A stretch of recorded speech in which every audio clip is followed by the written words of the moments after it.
一直以嚟，我哋都堅持選用高品質嘅食材去做我哋嘅寵物產品。最簡單一樣嘢就係每一次我哋喺外國翻嚟嘅寵物食品，我哋都會喺每一個單品上會抽樣去檢查，而係每一個批次都會咁樣做。當我哋發現個品質同我哋原先所設定嘅標準有出入嘅時候咧，我哋就會唔賣嗰批貨嘅。咁所以呢一點，我相信亦都可以俾到消費者一個好好嘅信心。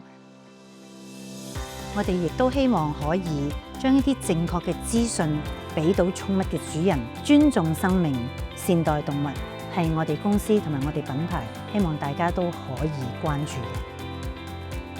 嘅。喺外國咧，好多公司都會有毛孩子帶返公司一齊工作嘅。咁喺香港嘅情況咧，我哋公司係少數一間係有咁多毛孩子同啲同事一齊工作。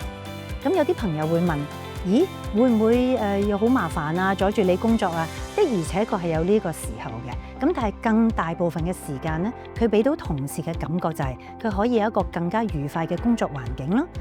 因為好多毛孩子佢嘅動作咧，的而且確係令到我哋人類可以心情放鬆，甚至乎係作一個短暫嘅 break， 咁都係一個比較理想嘅工作環境。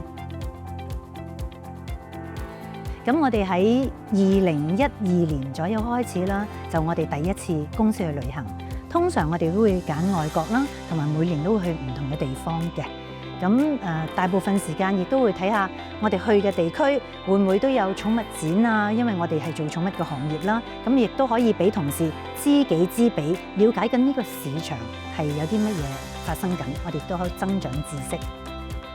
卡特圖卡格高級寵物食品喺香港已經推出咗15年啦。喺過去呢15年間，我哋亦都好多謝 GS1 Hong Kong 可以一路支持我哋嘅品牌繼續成長，令到我哋喺同行啦，或者係其他市場度，我哋推廣我哋公司或者品牌嘅時候咧，都令到佢哋更加有信心。